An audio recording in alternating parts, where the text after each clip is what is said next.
Hello, everyone, and welcome to the very first episode of the Neelima Davuluri's podcast. Today is an incredibly special episode as we celebrate the International Women's Day, a day to honor resilience, courage, and the powerful journeys of women around the world. In today's episode, we're shining a spotlight on an immigrant woman's journey, the unseen struggles, the silent strength, and the extraordinary determination we all carry with us as immigrants to rebuild a life in a brand new country. It is my great privilege and honor to introduce our guest of honor today and a very dear friend of mine, Srimati Yaso Ponnuthurai, a Sri Lankan-born immigrant who has called Perth her home over 30 years, an advocate for multicultural communities and women in leadership, a community leader, a former city councillor, and a board of directors. Yaso is also a musician who has played veena for most of her life. Yaso doesn't just perform music, she strengthens our community, amplifies migrant voices, many such voices including mine, and continues to enrich WA's rich multicultural and musical landscape. Yaso's journey is not just a reflection of courage, but it is also one of perseverance and growth. Yaso, it is great honor to welcome you to my very first podcast. Thank you so much, Neelima, for having me. First of all, I would like to congratulate and wish you all the best for continuation, just not me, and further meeting just not only women and many other people who have achieved so much in their lives. And I'm sure that'll be perfect. You'll do very well. And my best wishes is there for you all the time. Thank you. Thank you so much, Yaso. It means a lot to me. Now, are you ready to jump right into our podcast? Yep, let's get it. First of all, let me start by saying you're looking lovely today. Thank you. Very vibrant color. Yes, reflecting multiculturalism. Exactly, because not only multicultural color and also being First International Women's Day coming up this week, and I thought I should wear something close to purple and white, also peaceful and happy. So together, I thought, yes, I'll make your first podcast very vibrant and exciting. How lovely, how lovely. So let's get started straight into my podcast. Yeah. Every day we make lots of choices. And some of the choices end up changing the entire course of our lives. So if I have to ask you, what is one such choice that you made? Or just simply put, what brought you here to Perth, Western Australia? What was the trigger and how was the journey like as a migrant coming to Western Australia? Okay, I got married to an Australian. My husband is from Western Australia. I didn't know that. So obviously, that is the first reason I migrated here. And Carl, who loves Perth. So it has been an incredible 30 years of my journey in Western Australia, because all my life in Australia, I've lived in Western Australia. Perth is a beautiful place. But it did make lots of changes, not easy when you're just migrating and getting married. But Western Australia has been a great place for me. Yeah. So you've been here for over 30 years. But what was it like when you first came here? Like, what was your initial reaction? Did you feel like you belong here, you connected instantly, or was it like a culture shock? As like any migrant, you move to, it's like, you're from your parents' house, you're going to get married and going into the in-laws' house. So it's like moving houses. It's similar to that. Yeah. And especially, I was living and working in India, in Tamil Nadu, when I got married here and moved in 1996. And obviously lived in that kind of a population in Chennai. And coming to Perth, I was totally lost because where are the people? That vibrance wasn't there. It's a very quiet place. Extremely, extremely quiet. And my in-laws were very nice people, but yet all of that, I felt the loneliness for a while. But again, my music actually helped me to connect very quickly with the local communities then. And so I was able to quickly sink in and mix with varieties of people, and which connected me well, not so to grow up into this community. So again, I'll say the music or sports always, I think you would have heard from me many, many times, Neelima. Music and sports, two things have no languages. Yes. And easily you can mingle with people and stay connected, and there's no difference at all. Wow, that's so amazing. I'm very happy that you are still connected to your music. I know music is an integral part of your life, and you've been a Veena artist your entire life. But when you started here, was there a community from that musical journey that you could continue, or did you have any initial hurdles? Did you have to actually forget your roots and put your Veena aside for a little while? I like the question about the forgetting the roots. No, I don't think anyone should forget the roots, but of course there were hurdles. There were hurdles and challenges, especially I was coming from where the rich our Carnatic music culture in Chennai and coming to Perth. And the population, the Indian Sri Lankan or the Malaysian population was very, what would you say, compared to now, it's absolutely like nil. And but there were some people like Jayalakshmi Ram and Jayapanta, they were very active in the communities, and they helped me to mingle around. But I also brought all the people I've learned those days music together. We'll have a catch up and practice music together. So that's how I didn't want to lose my roots, my musical part of the roots. It's very interesting. Yeah, because if you make that initiative and they're all going to come together, and then we'll have coffees and biscuits, and then we sit and practice together. So that gave us an opportunity to stay connected through the art, not forgetting our roots, but still then I've come to a new country. Yes, absolutely. Then I need to learn to live in this integrate and live in this new country as well. Correct. That is very, very important. Yeah. So that brings me to a good segue into our next segment, integration into the Australian culture.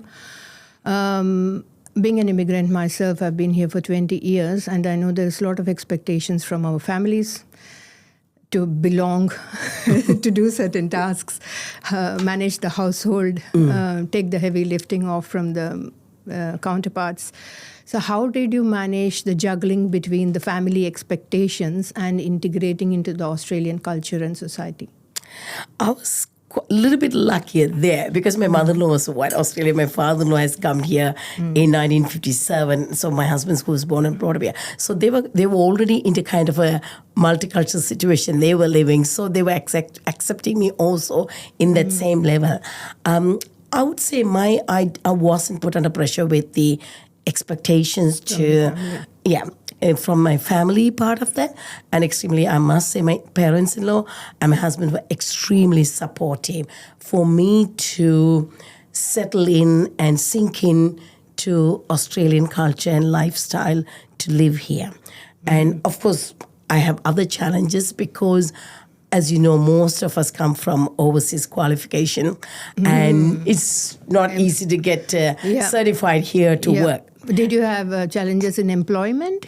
Yes, of course, I changed my career path. I worked in Taj Hotels in Sri Lankan Airlines, Air Lanka those days, in marketing and public relations. And I totally have to change my career into accounting and technology. It's like, everyone's imagined from marketing to accounting. Wow, what a change. But Australia, we're so lucky. You know, I actually went to TAFE first. I didn't even go to university. I didn't want to go to do a degree and just make myself flop. And I was pregnant with my son. I thought, okay, I'll go to TAFE and give it a go, do a basic accounting and see how I go with the young students.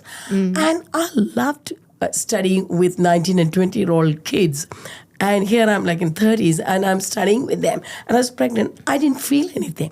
And then I kept continuing my education at the time and finished as a diploma in accounting and then did extra unit and got an advanced diploma.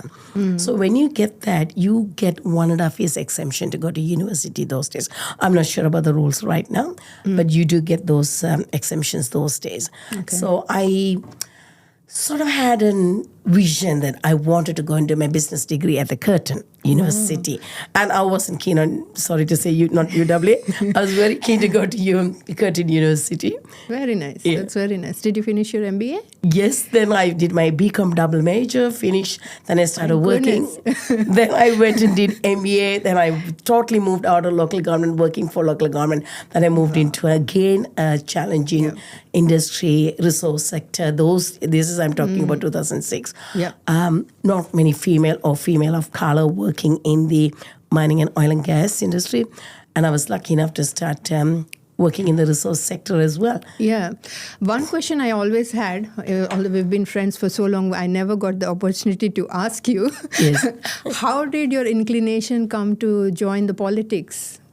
All right. Of course, I come from a political family, Neelima. My grandfather was a member of parliament back in Sri Lanka. So I grew up and going for election campaigns from 5 years onwards and discussing at home about public policies and building infrastructure, creating jobs, economy and international relations and trade and investment. Didn't even understand a lot of the deep end of the meaning of all of this, but this is how we grew up. And I grew up and I was extremely lucky. Being an eldest grandchild, so I spent a lot of time with my grandparents. So that sort of was in my blood. Yeah. And I was enjoying working in the resource industry, and I was working during the boom time. It was fantastic. But every day I'll be walking back to the railway station to catch a train. I'll be thinking, what am I doing in the society I live? Am I making any changes, or am I selfishly just working and earning good money? My child is going to a really good private school and I'm happy. And so that was kept on bothering me in back of my head. And I'm thinking, Yaso, what's wrong with you? You're earning good money, go and enjoy your life. And why are you worried about everybody? But that just didn't stop me there. And I actually then went into, I've been a member of the Labour Party for more than now 25 years. And I have done other people's election campaigns. I thought, why don't I run for the council and try it in the grassroots level? Wow. What an inspiration you are for so many of women of color. Because your sense of giving back to the community, like you just said, not just happily enjoying your life, you've got everything, a nice job, good family, respect in the community, but still you wanted to do something more, so which is really commendable. But I'm sure you must have had some challenges in that political journey. So if I may ask, what is that one challenge that you're willing to share with our viewers? If they have some similar challenges, it might be probably an inspiration for them to how to rise above those challenges. And what would be your advice to anybody listening to this to go through those challenges and to rise above them? So my one word is persistence. Be persistent. Never give up. It's not easy. Whether I worked in oil and gas or resource industry, or when I migrated and when I studied all these degrees, or when I wanted to enter into politics. And this, of course, again, it's a kind of a male industry. It's not as much as now we have a gender equity, but those days it was majority male. Even in council, you obviously do look at the local government, you look at mostly retired, mostly like a men's club, like it looks like. And even when I was elected in City of Canning, we were 4 women and 7 men. So you could see that. And then the following year, it was like we were 3 women and 8 men or something like that. So you could see the ratio of the men and women everywhere. Yeah. But that never bothered me, or whether coming from a different accent of me speaking English. Whether I look different, no. And because I was very clear in what I want to achieve. So the question you asked me, what would I advise? Being persistent is very important. But beyond that, you need to have a clear idea. What do you want to achieve and what do you want to do? And you need to work out and see how it's going to impact and what do you need to do. And the clarity is so important. Once you have the clarity, then you can keep working towards that. And you will achieve. I think I probably was the first Indian Sri Lankan origin woman to win a local government election in Western Australia. I think I should say I'm proud of that. But if I can do it, everybody can do it. What a great achievement, and what a great way to say that for others as well. I'm really everybody can do it. If I can do that. it, it's not a big deal. But from that point onwards, where there were not many women of color in those positions, as of today, do you think has that number changed, or has anything changed at all, or is it still the same? It is changing, but I would say it's not still changing for the diverse community, culturally called women. I must say that whether you can take in boards.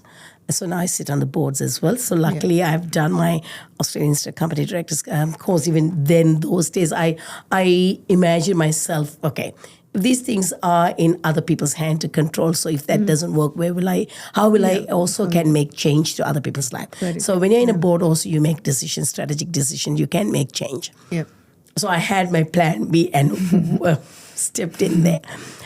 And if you look at it even now, in the public government boards or even private, if you look at the women of color, there aren't many at all, and why? And so what do you think is the why for that? Do you think they're not motivated, or do you think... I also wanted to ask about the imposter syndrome sort of thing, because I myself, for example, I'm in these board meetings, and most of the times, forget about the rest of the people, I have a voice in my head which says to me, oh, you don't belong here. You cannot run this meeting. You don't belong on this table. So, because that kind of confidence is rare to have, and it also comes with influence and people like you supporting other women. Yeah. So how do we overcome that imposter syndrome? That you must have a mentor. I believe in having a good mentor is very, very important, and also having a good support network is very important in anyone's life. It doesn't matter what jobs they do, what levels of jobs they do.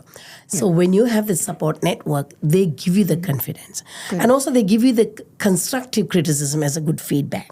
Absolutely. People do it to me as well even now. And I take it with a pinch of salt, and I look at the way how else I can improve that. To make it work better for myself. So there's an impact on other people if I do something better. So having a mentor, one-to-one sessions, and you can see where you're going and what you need to improve, whether we have to improve in our speech, or whether you have to writing or report writing or influencing people. All of that are very important. But then having a support network to build that confidence, very, very important. That is great to hear. So can I ask, who was your mentor or your support system? I have fantastic. Majority of my mentors are women, but I also had men as well, I must say that. And in different levels, whether for boards, for my music, whether organizing, whether I was in politics. So I appreciate all of their time. So that's why I believe in giving back. But all of this can happen, Neelima, only if we have the good knowledge. See, if you haven't got the knowledge, you can't be on these boards. You can't be any jobs. So that's my big message to everyone, especially women. I strongly believe that women should be financially independent. And then for that to do, you have to educate yourself. And if you want to achieve higher positions, then you have to study higher and possible, and stay on top of the world news, what's happening. If not, you're fairly lost in this world. So it's up to us to improve our knowledge, and then having a good mentors and support network system. That is really very inspiring. Now, looking back at your journey, you come a very long way. And we spoke a little bit about your musical journey, but we didn't dive deep into your musical journey.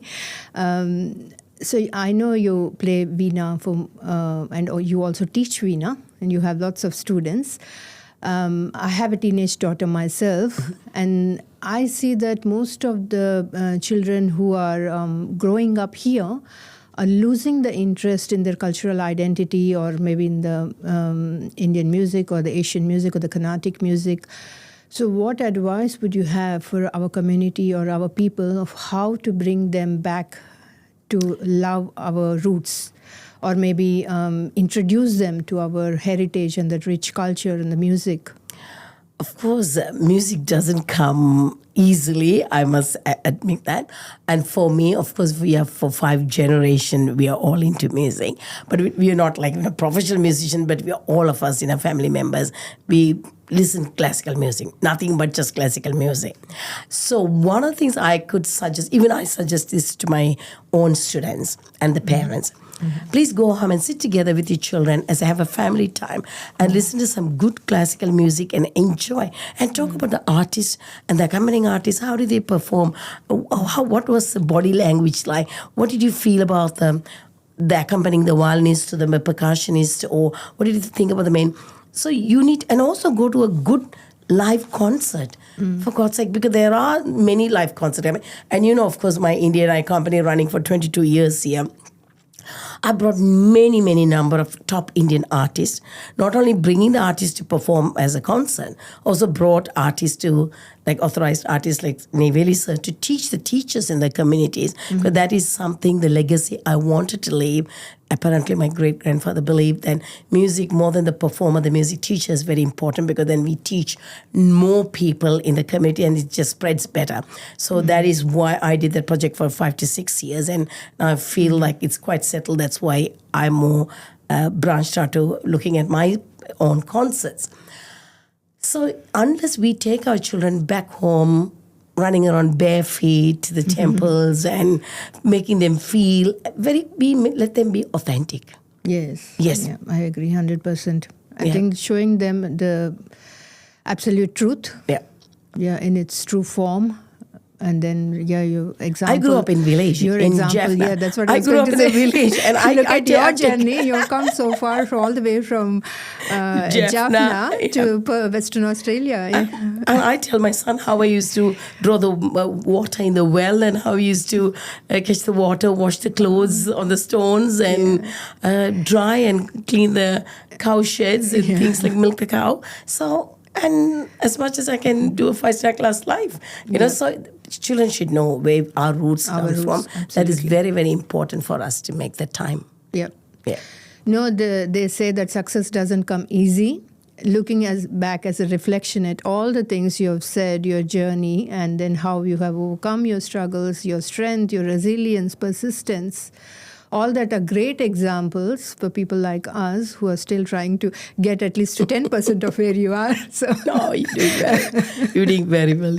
So I have the next section starting, which is our rapid fire section. Okay. But prior to that, I would like to ask you, if you have to reflect back on how your journey was, if you have to put it in like one single sentence, what would you say? Challenging, but I took every challenge with positive note. Yes. Great, yeah. That's because what I wanted also, to hear. yes. That's what I knew, but I wanted my viewers to also know, because everyone have challenges, but challenges come to you only to bring out the best out of you, I think. Exactly. And also to, sometimes you yourself don't know you have the strength to overcome that challenge until God sends that challenge your way. So exactly. I lived a true example for that. I lived in Sri Lanka during the troublesome time as well, and we lost everything. And then I only say to everyone, the education and the attitude which takes you high as possible. Wow. The most important is having the right attitude, that you're willing to learn and willing to change and then keep going forward. So that's the only thing has brought me up to till today where I am, and I hope I'm useful to others. You are absolutely useful, very graceful person. And then the one message that I'm taking away is like, don't use excuses. If you have challenges, rise above the challenges, use your persistence, use your strength, reach out to your community. Be disciplined. Be disciplined, Look back at your long journey and think about the roots, where you started and where you are today. So what are your next plans? Where are you headed to from here? Currently, I'm actually having fun, enjoying performing my solo Veena concerts. I've been doing quite a few in India, in Sri Lanka and Australia. And I hope to see whether I could travel around some of the interesting countries. But also, Neelima, I do have a very important project, which you probably know. I was doing Empowering Women to Women last year. I was doing some fundraising. In Jaffna University, there are about more than 30 odd Venas there, and it needs a lot of work to be done. And the students are unable to use those Venas. So I am working on the project this year. So my this year focus is all about getting those Venas repaired so all those students in the universities can use it and enjoy learning and performing. So I do have a bit of more challenges, but I think it's all possible, all doable. Yeah. So you're not resting anytime soon. There's no rest for a while. No way. Lots of things to do. No, that's really good to hear. I'm happy that you're still continuing to inspire us and you're having lots of things on your plate. All right. Now let's move to our rapid fire section. Mm-hmm. So the rapid fire section, as the name itself is self-explanatory, I'll have like 5 simple questions for you, but you won't have much time to think. Okay. I'm 100% sure you don't need much time to think, but let me try my best. So try your best shot and then give me one single word for all of these 5 questions. Like each of the question will have one single word answer. Okay. Okay, you ready? Okay, I'm good. Yep. Okay. Set to go. All right. One word to describe your journey. Learning. Habit that changed your life. Persistent. I know you've been my inspiration, but if there is one woman who inspired you, who would that be? Michelle Obama. One book, if you can suggest, that every woman should read. Is it Making Michelle Obama? Again, Michelle Obama's book.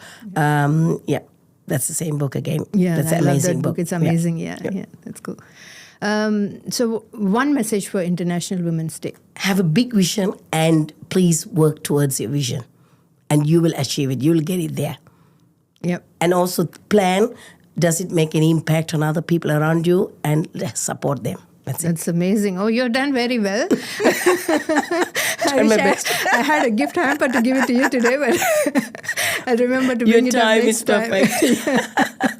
It's great. Yeah, I loved all your answers, especially about the woman who inspired you, because I relate myself very much with Michelle Obama as well. So thank you so much. Because Michelle Obama believes every girl should be educated. Correct. Education. And that is very, very important. And that's the message I like to give that to others people. Yeah.